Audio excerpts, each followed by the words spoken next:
Yeah, the last month here. It's actually that's what I wanted to talk about this morning, and this move that we're making.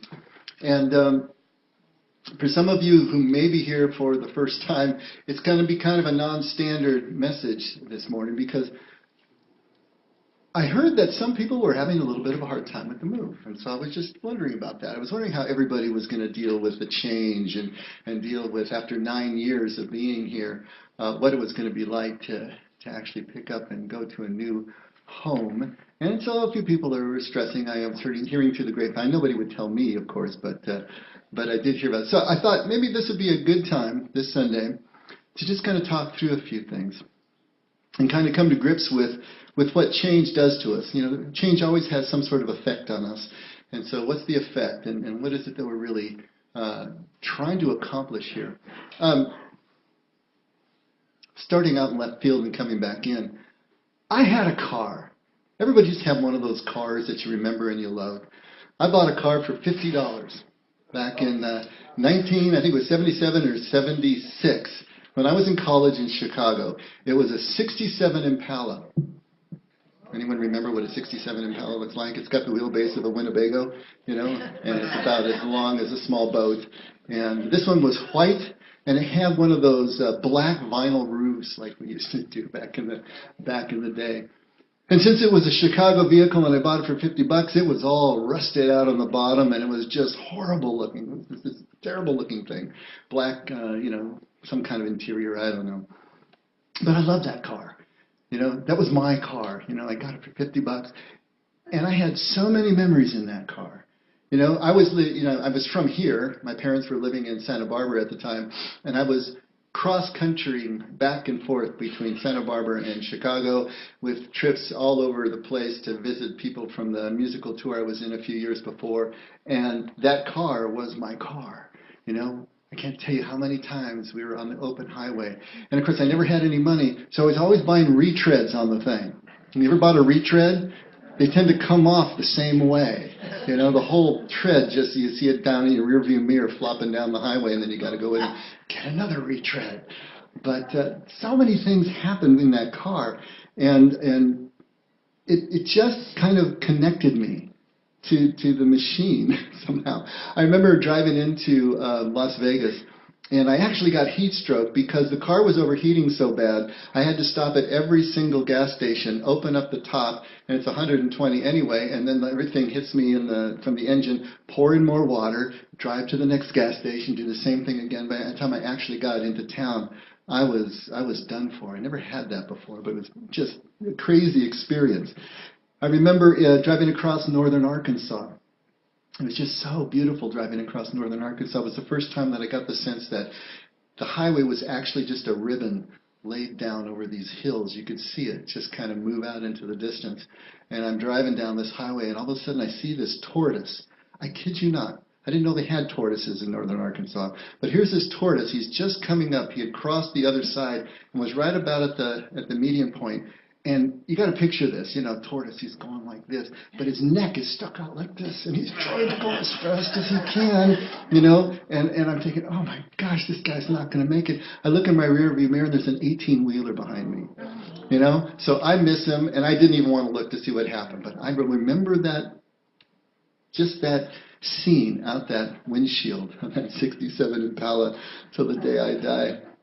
In Santa Barbara, I got pulled over by the cops. They thought I stole the car because they couldn't, you know, get the registration or something. They had me actually handcuffed, you know, made me open the trunk, stood back with their hands on their guns, and handcuffed me until they finally got a hold of the person who sold me the car in Chicago. He said, yes, I really did sell it to them. One trip coming back home, I was just a couple miles from home in Santa Barbara, fell asleep and rear-ended an 18-wheeler. And he came out and said, you're going to have to hit me a lot harder than that to make any difference to me, you know. But it made a big difference to the front corner of my Impala, I'll tell you that. You know, there was just so many things. I actually changed the starter. The only thing I've ever done besides change oil on a car, I was actually able to change the starter. I got one of those big books on how to, you know. And, of course, those days, the engine sat inside the car. You could actually get in there and walk around it, you know, and everything was accessible. But It was amazing. I changed it and it worked. I was like totally amazed. All of these things happened in this car. And then I was driving to Santa Ana to go to an audition for something that I forget. And there was a lot of smoke coming out at an intersection, and I thought, okay, it's overheating again. And then I saw the flames through the crack in the hood. And so I grabbed everything I could and jumped out. And I don't know, within 5 minutes, I don't know who called it, the fire department was there. And they were shooting, under the wheel wells and through the grill, the fire extinguisher. But when they opened the hood, the flame shot up about 10 feet, and they had to hose that off. And that was the end of my Impala. They towed her away. I don't know what ride I got to wherever I needed to go, but what I do remember is going back to the tow yard and just handing over the title to pay for the towing fees. And as I was driving away, there's my car sitting there. And I'm telling you, it really was emotional for me to be driving away and watching my friend just fading off in the rear view like that. It's interesting how we as human beings apply our emotions to places and things. We do that. And it's a beautiful thing. It makes us real. It somehow is an endearing trait that we do, that we connect things this way, attaching to places and things. And here we are saying goodbye to this room, this place that we've been in here for 9 years now. And for some of us, you've been here since almost the beginning, or you've been here for half that time, 6, 7, 8 years. There's a lot of memories. There is a lot of connection here that we're dealing with. So this whole thing is really bittersweet. I don't think it's completely sunk in for me yet that this move is happening. I mean, I know it, and it's starting to get more and more real as we move forward, as we do more things that Frank was talking about in terms of preparing for the move. But emotionally, I don't think it's completely sunk in. So many memories. I mean, we were young when we got here, or at least it seems so as we look back on it. Our 21-year-old son was only 12. Our 13-year-old son was 4, and I still remember him running around in here as we were building out the stage and doing all the things that we do. We've had so many couples married here. Some of them brought in the archway of flowers, and we've had a lot of people laid to rest here. Many memorial services. In fact, too many memorial services, because as a recovery community, especially when we started, there was a lot of young people who had their memorial services here because they overdosed. And I can close my eyes and I can still remember those as well. I can remember this place, in the throes of all that emotional upheaval for a life that was cut short too quickly. We've had baptisms, we've had barbecues, and we've had all these Christmases and Good Friday services. Good Friday services are always my favorite. And this room, if you've never been in this room at night, please come on Friday before we box this thing up, because this room at night, it just changes completely. The lights, the way it just creates this sort of ambient glow, especially with the Christmas tree up. It just transforms. Feels more like a club than it does a church, which I've always really liked about this room. So as I sit here and as I've been trying to drink in as much as I can about this room before we go, it's kind of like in those movies, where the flashback sort of superimposes over the present moment and you see the past kind of connected. It's like that. I can see old friends that kind of coming through, and I remember times when they were here. Friends that have moved on, friends that have actually died. Our co-founder, Jeff Jones, his presence is still really thick here, really strong here. I can remember so much of him here in this space. The way he used to just decorate. He had a weird sense of decoration, but he used to decorate everything, and he loved it. He'd come here early. It was kind of his meditation time. He'd burn stinky incense and just decorate things. But he's left a mark here. He's left a presence here.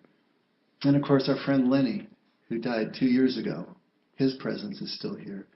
Just talking about that last Wednesday, he always used to bring his 2 little dogs, tiny little corgi things that were running around. So here's this 6-foot-something guy and his 2 little dogs running around all the time. But those memories are here, superimposed on all of this. It's kind of like at the end of the Gospel of John, where he says, if all the deeds and all the things that Jesus said and did were actually written down in detail, I suppose that the entire world itself could not contain all the books that would have to be written.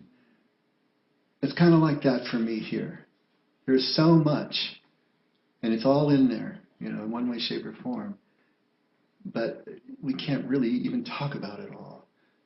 But it's here. It's part of this. It's part of the emotional connection that certainly I have, and I think a lot of us have, to this particular space. And so even though we know that we've needed to move for a long time for a lot of reasons, this is a real bittersweet thing that we're trying to do. Nothing prepares us for the reality of a loss, of a move, of a change. There's going to be a kind of grieving process that we go through as we lose this place and move on to another.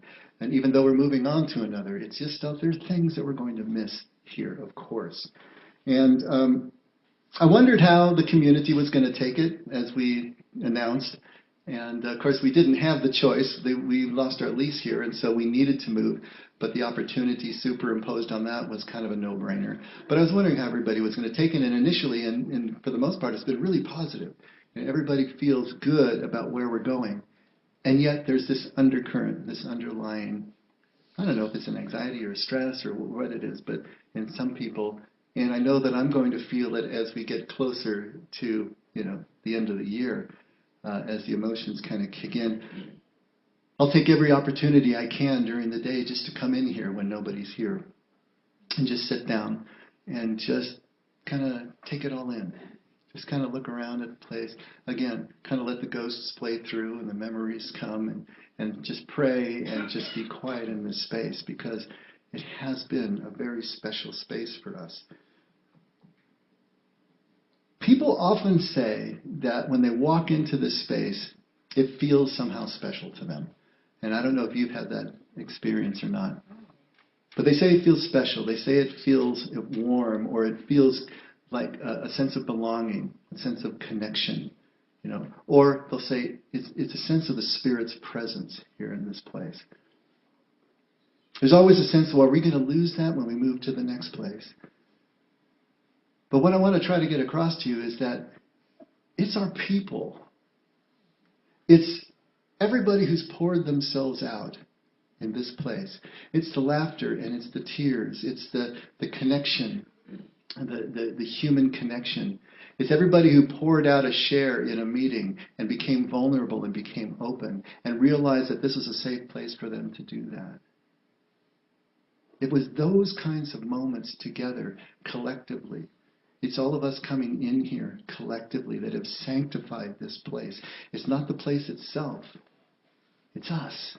It's the people that sanctify the place.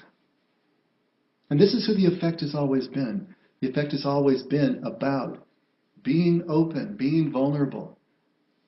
We describe ourselves as a community of imperfect people in the boat together, rowing in a direction together, supporting each other. There's no artifice. Starting from recovery roots, we know that the only way through is going to be vulnerably open, sharing, letting go of the secrets, admitting our powerlessness, admitting that we're not in control. That has sanctified this place. That's our job. And if we do it at the new place is going to be sanctified as well. It won't be the same. It'll be different, but it will be sanctified. And so as we say goodbye to this funky little room, we realize that the part that we love so much about our community is what we're taking with us. It's portable. We get to move around with it the way the Israelites moved around with the tent of presence, the tent of meeting, And so all of that here is what we're talking about. This is who we've always been. And so what is it that we're moving into? I thought maybe you would like to see a little bit of what we're moving into and just kind of get a visual. And so I've got about 25 photos, and I'm going to walk down here and get the other mic so I can actually see what's going on as well. So, Brandon. I'm going to just sit down here next to Amber. All right. Go ahead and put the first one up, Brandon. Where we're going to be meeting is in San Clemente, And the address is, as you can see, is 1040. It's Calle Negocio. If you know where Pico is and where Lowe's is on Pico, it's right about there. Some people know it because of the post office that's there on the Calle Negocio, or Family Assistance Ministries. We're right next to that, and also the Friendship Center is there. And what COA is our host ministry. We'll be sharing space with COA. And they have two buildings side by side. This is the one, 1040, on the left, and if you were just facing the street, there would be 1050 on the right. And on the left, right here, what you're looking at, this front part of the building, is their administrative offices for the Community Outreach Alliance. And they're really allied with us because they work on recovery issues as well, but from a prevention and from a policy perspective. They work a lot with the schools to be able to work with kids and to get them to understand the problem of drugs so that they can avoid drugs in the first place. And we've been working with them for the 4 or 5 years that COA has been in existence, which is why Pastor Pondo, thought this would be a perfect fit. There had been a church at this location for about 12 years, but it disbanded a year and a half ago. And he's been wanting to get us in there ever since because he thought this would be the perfect synergy between COA's outreach ministry and our faith community and our church. And, of course, our dedication to recovery issues as well. So go ahead and hit the next slide. This back part of the building of 1040 is the sanctuary and the common areas and the meeting rooms and everything. So, we'll get some signage up there, but this will be one of our entrance doors. And then there's another big double door in the back. Why don't you go ahead and next one? As you walk in those doors, this is what you see. And right now, since this area hasn't been used much in over a year, you can see there's a lot of storage going on in there. They got bicycles and they got all kinds of other stuff. So over the next month, it'll be our job to start clearing this out and to start getting the feng shui going and everything that we're going to do and getting some of our artwork out there. This is a shot just from the other angle looking back toward that door. Go ahead and do another one. And through the back entrance, the big double doors, this is the hallway that's looking down to that area. So all of the socializing and everything that we currently do now in our courtyard actually we'll be doing in this interior space. And we'll make it kind of funky like the effect does because that's what we do and that's who we are.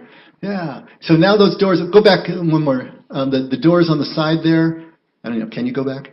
The doors on the side there, there's two sets of double doors that go into the sanctuary on the left. And then the double doors on the right go into the main meeting room, which is where most of our 12-step meetings will be performed or conducted there. And then there's a couple of monitors up there that are supposed to be closed circuit and will, just display what is going on inside the sanctuary. And so it's kind of an overflow, or if kids are crying, that someone can come out and we'll get some seats out there so that they can still be a part of the service. So now go inside. This is the sanctuary, and it's I'd say not quite twice the size of this room, but it can hold up to about 150. There's obviously not that many chairs in there right now. And that backdrop there with the lit cross is where we have gotten permission to kind of just take this whole thing and put it right there, because we love our wood and we love our cross. And so we'll kind of transplant that there and make that ours. Y'all can see that Dave is going to be behind a glass partition now, which is probably a good thing to cage him up. But we're not sure we're going to use it, but we're going to try it and see how it works. Go ahead and go to the next one.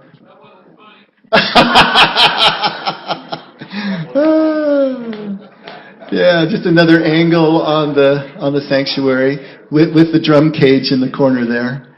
And then the next one will show us the looking back at the back of the room. So there's actually a real sound booth that's in the center of the room. So hopefully that will help us to get the kind of sound we're looking for. And if any of you know me, we're going to have to get some dimmers on those lights.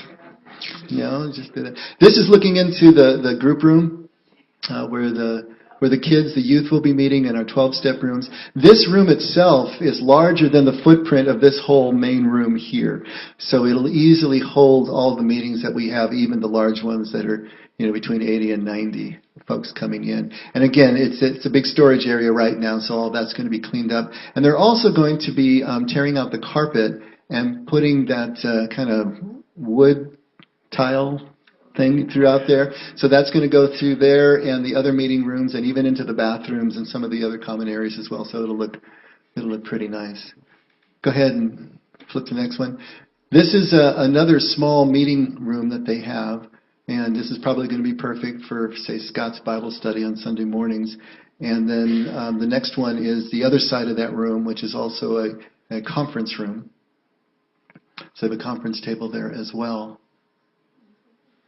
And the next slide is the middle room that is a classroom. It will be a classroom. So there'll be actually 3 rows of tables and chairs with computers and a smart screen at the front. So actual classes can be held. They're going to be building a what they call Thrive Alive class, which will be court mandated for teens who have gotten caught in some kind of drug trouble. And instead of going off to some kind of treatment center in Idaho where they capture you for 6 months, they can go here during the week and during the school week and get material that they need and court approved. And actually, I think Nina's going to be working with Pondo on that project, so that'll be held in this room here, but it can also be used for other purposes as well where you need this kind of setup. Next, we have a food prep room. We can actually prepare food. There's no it's not a kitchen, there's no oven or anything, but food prep and the commercial refrigerator and storage that we can use and share as well.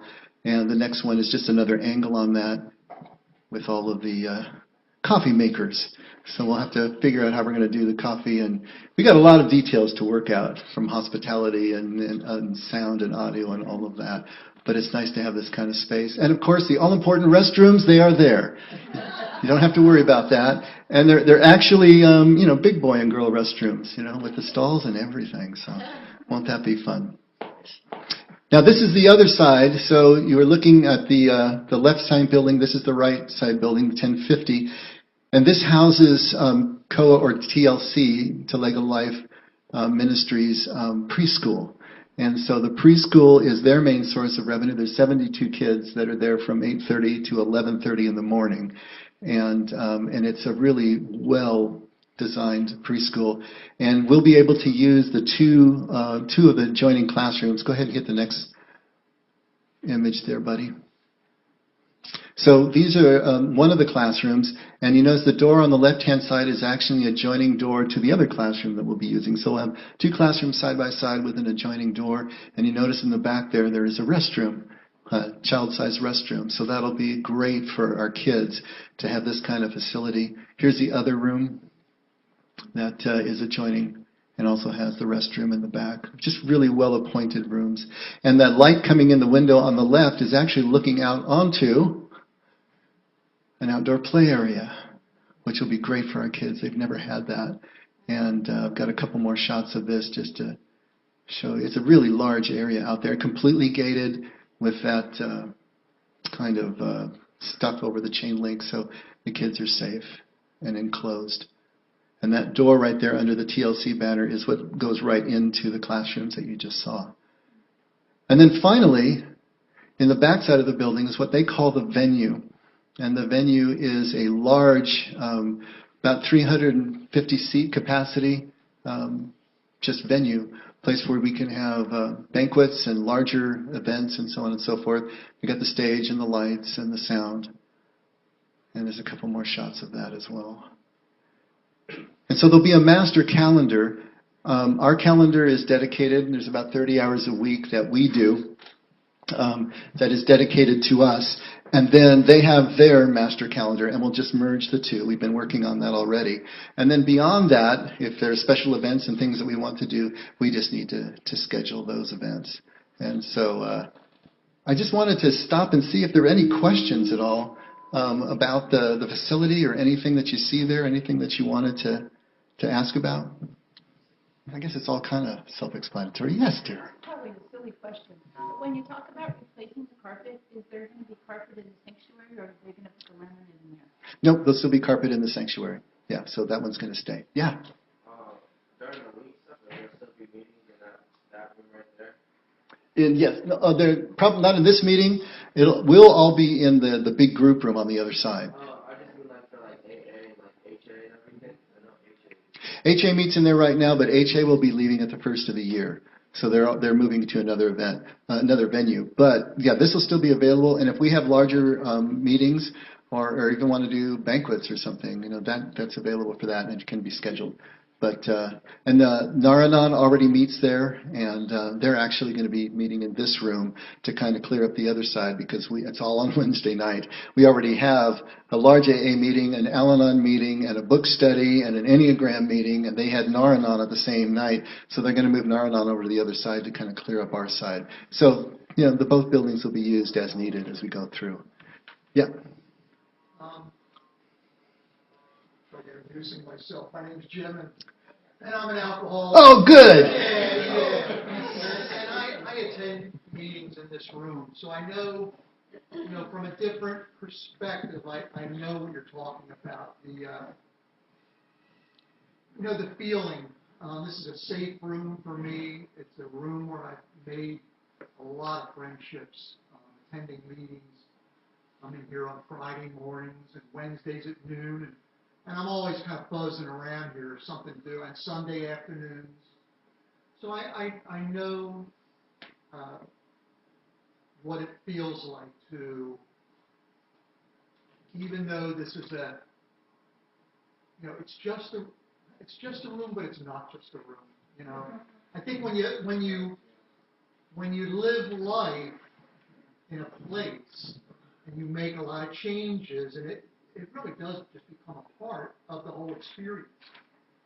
And I can tell you this, when Judy and I, we've lived in California for 2 years now, a little over, and I remember sitting in a meeting, newly, after coming to California, and I raised my hand the way we do in meetings, and I shared, and I said, I don't like change, and I don't like how I'm feeling. And it's kind of that's this. That's, if you stay there, you're between a hard spot and a rock. And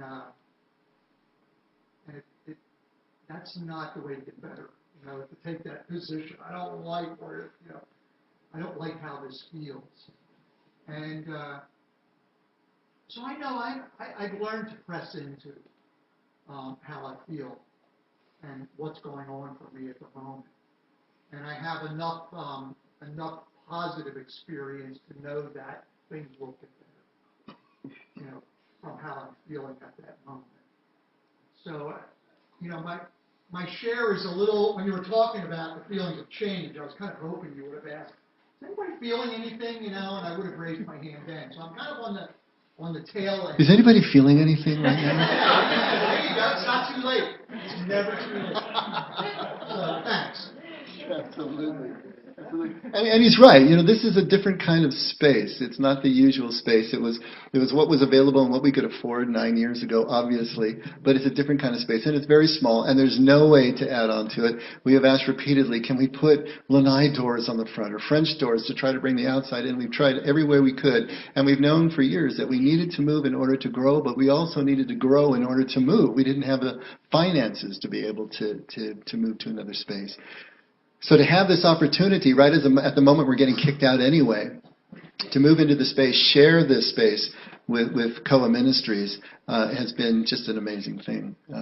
Just a juxtaposition here. Something that's an ouch for us financially. It's going to stretch us. It's going to double our rent here, but it's doable, we think, especially as we grow into the space. And with the fundraiser that we just had, and we want to thank you all for that, we hit our goal of 30,000. We, I think, finally raised about 33,000, which will really help us with the transition. We have one major donor who's going to match that and help us into 2018. So we've got a good start to be able to handle the extra financial burden. But now we have the space to actually grow, and it's up to us now to work on that and do that. But any other questions about the space? Yeah, go ahead, Kathleen.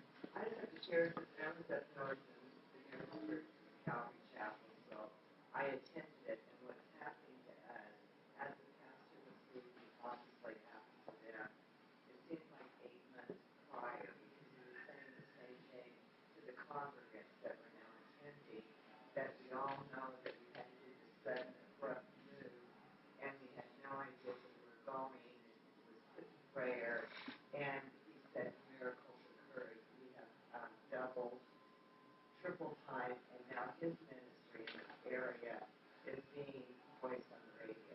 So when God closes one door, I think that He opens up another, and nothing can, you can never grow without trusting in Him. Because I've known every growth in my life, like I'm the type that they call, I just hang on like airplanes. I hold on to one foot, grab to the other, but it's always been good, and God's had to kick my ass to get me going. So hallelujah, all good. Even though it's going to be a pain for me to try and be place at 10 o'clock. It's 10:30, y'all. So it's all good. Yeah. We trust in the Lord, right? Right. And it's unfortunate that we tend to measure the success of a ministry by how many people are in the room. I mean, it's inevitable that we do that psychologically, but that's really not the measure of an effective ministry. We knew that this ministry was going to be small because of the message that we're carrying here. It's a message where we are responsible. We're the ones that have to engage. We're the ones that have to be willing to move into that place of disorientation before we can ascend out to the other side. That's not a real popular message. We get that. That being said, we know that we need to grow to the point that we're at least self-sufficient on a month-to-month basis. We've been truly dependent on outside donors to keep us going, and we want to broaden our base just so we can be healthier as well. A more heterogeneous group, more hopefully age groups represented and all of that, so that it's a healthy, good community. But we don't really want to get that large. We don't see ourselves ever getting larger than, say, 200 or 250, because after that you lose the sense of connection. You can't have relationships with more than that. It's just not possible. But then beyond that 250 that we have in our physical footprint, we would love to be able to get the word out more through digital means and online and print and video in different ways. So the message that we believe that people need, the message that we believe is what Christianity is emerging into as it moves into succeeding generations, is what we hope to be on the vanguard, the forefront of as we move forward. And we do want to get that message out. But if we're not practicing it, in terms of really being in community with our own people, then the whole message gets lost and it gets subverted. So we know that. But this gives us that opportunity to take that next step and see where we can go. We've been talking about growth and feeling shelved off from that for years. Well, now we got the space, so if we don't grow, I guess we got no one left to blame. We're going to have to deal with it. But that's going to be something that we're going to want to do. But not at the expense of the message, not at the expense of the integrity of who we are and what we believe. Because if we lose that, then we lose our reason for existence in the first place. Yeah. Juan! Hey, Dave. Will there be times where the building is open to be visited before the time comes to be there? It might be easy to transition, just go over and wander around and see people in the building at different times. I kind of drove by that, finding it was tricky the first time. Once I knew where, there's no problem. But finding it the first time, it's a little tricky. So it'd be nice to be able to go there without any pressure, kind of get service or meeting, whatever, and just have like an open house or something like that. Are any plans for doing something? Didn't have a plan for an open house. We took the staff over last Sunday, just so they can see it and start to get a handle on what we need to do in terms of all of the logistics and all of that. I can tell you that the building, our building, 1040, is always open between 8 and say 3, reliably. So if you just wanted to go over and just walk in, and when someone stops you and says, "What the heck are you doing here?" you tell them you're with the effect, and they'll let you just kind of wander through. If you want to do that on your own, I know several people have just driven by and looked at the outside and seen that. Maybe we can schedule a Sunday here, maybe next Sunday. Yeah, it's Monday through Friday, but it's open from 8 to 3. Monday through Friday, yes, exactly. I'm thinking, do we have 2 Sundays before Christmas? Yeah, 2 more, right? So maybe, maybe next Sunday or Sunday after, we'll let you know. We'll take another trip down, and anyone who wants to go down there, we can do the more guided tour. But feel free to go down there. Of course, we're going to have flyers, and we'll have addresses and a map and everything. Like Vaughn says, once you've been there, it's really easy to get to. It's just it's a little difficult, I guess, to explain. But we can do something like that. You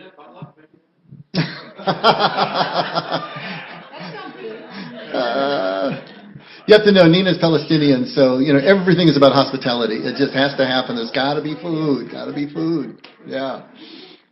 Anything else? Any other questions, comments? How are you feeling out there? Yeah. All right. Well, then before I finish,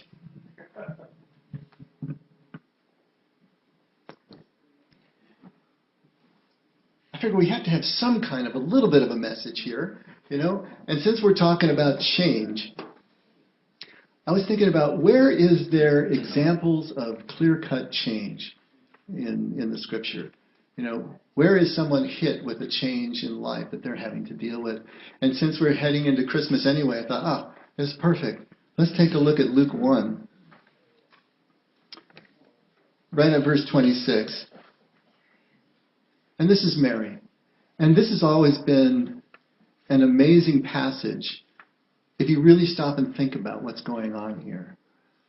And I want you to think about the fact that Mary, being betrothed to Joseph, in that culture, she would have been 12 or 13 years old. 12 or 13 years old was the age at which girls were betrothed into marriage. We always think of Mary as being older. We always think of her as being an adult. I mean, in that culture, you know, she was functioning as adult or was going to soon be. But she was 12 or 13. And in the 6th month, the angel Gabriel visits her. The 6th month of what? The 6th month of her cousin Elizabeth's pregnancy. So that was a miraculous pregnancy in and of itself because they were really old, Zacharias and Elizabeth. And there was, what's the word? Prophesied to them that they were going to have this baby. And of course, they didn't believe it. And he struck dumb because he didn't believe, kind of along the lines of Abram and Sarai. But she gets pregnant. She's 6 months pregnant. And the angel Gabriel was sent from God to a city in Galilee called Nazareth, to a virgin engaged to a man whose name was Joseph, of the descendants of David. And the virgin's name was Mary. And coming in, he said to her, "Greetings, favored one. The Lord is with you." But she was very perplexed at this statement and kept pondering what kind of salutation this was. And the angel said to her, "Do not be afraid, Mary, for you have found favor with God. And behold, you will conceive in your womb and bear a son, and you shall name him Jesus. And he will be great and will be called the Son of the Most High. And the Lord God will give him the throne of his father David. And he will reign over the house of Jacob forever. And his kingdom will have no end." Mary said to the angel, "How can this be, since I'm a virgin?" And the angel answered her and said, "The Holy Spirit will come upon you, and the power of the Most High will overshadow you. And for that reason, the Holy Child shall be called the Son of God. And behold, even your relative Elizabeth has also conceived a son in her old age. And she who was called barren is now in her 6th month. For nothing will be impossible with God." If you understand the Jewish wedding ceremony, a betrothal was the first thing that happened. These were arranged marriages. Mary probably hadn't even met Joseph, or maybe knew him peripherally. He was probably older. He may have been married before. He could have been a widower. There could be a lot of situations here that we don't know.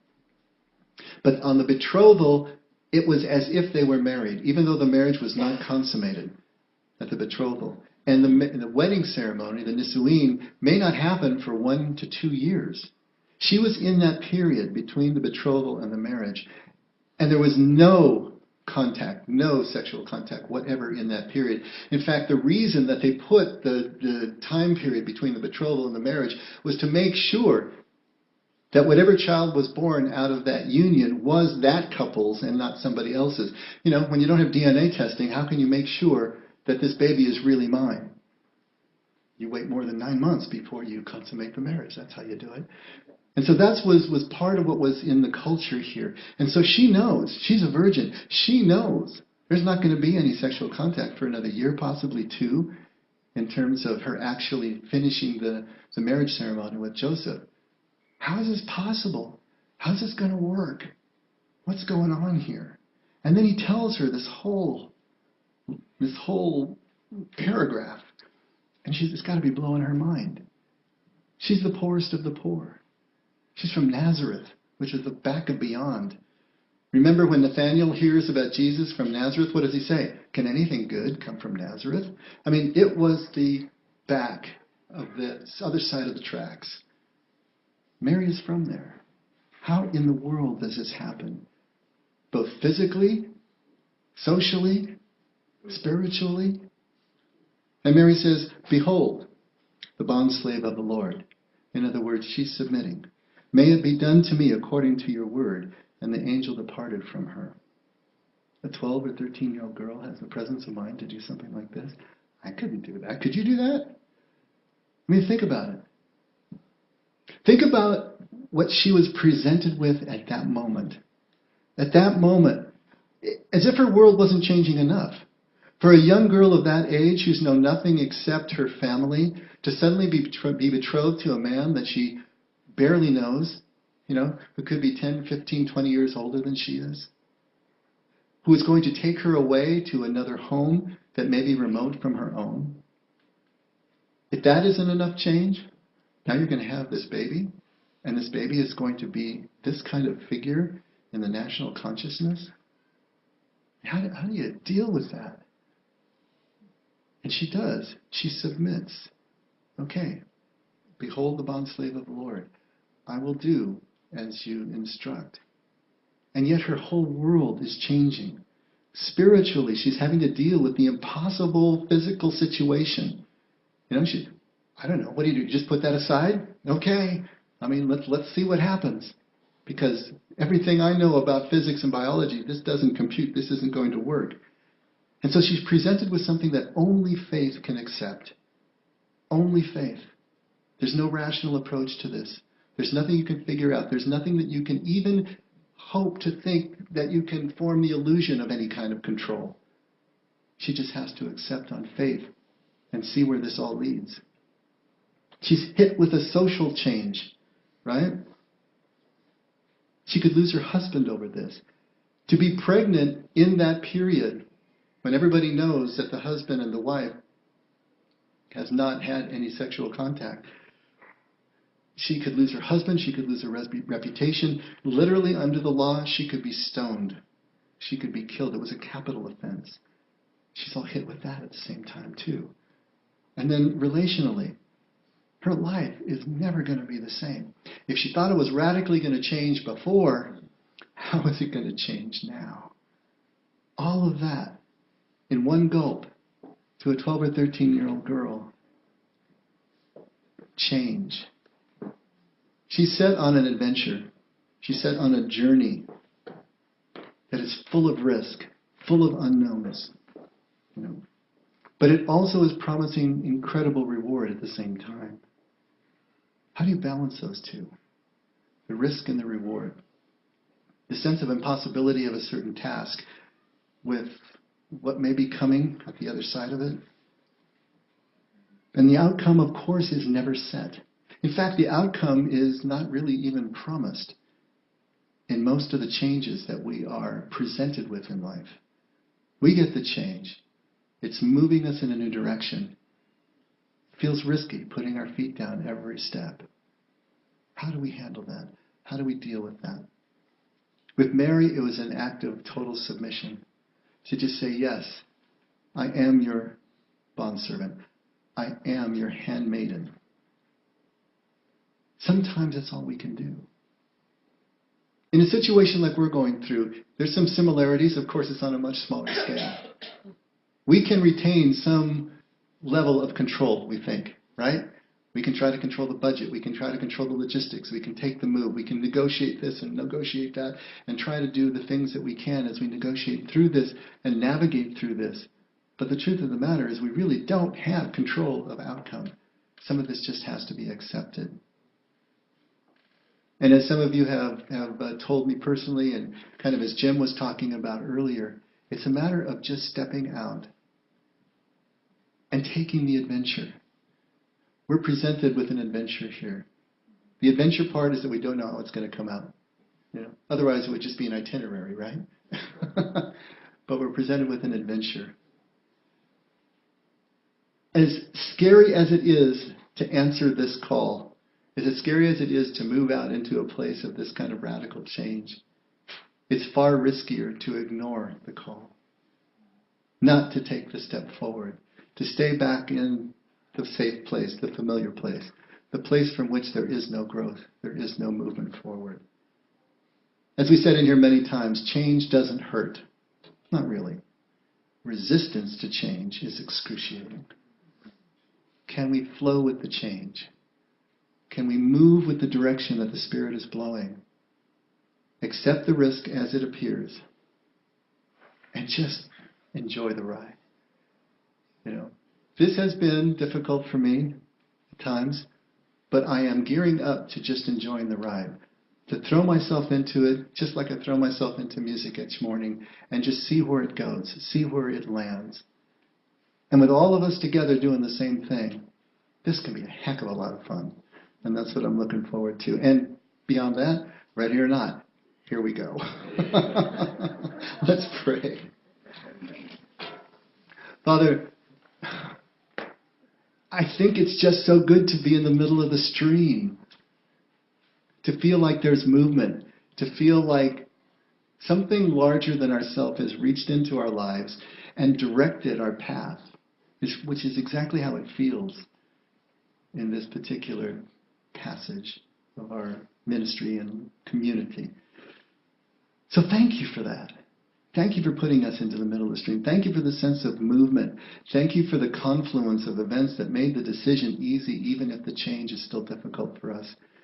Help us to overcome the difficulties. Help us to overcome the stress or the anxiety or the fear of the unknown, and just enjoy the unknown.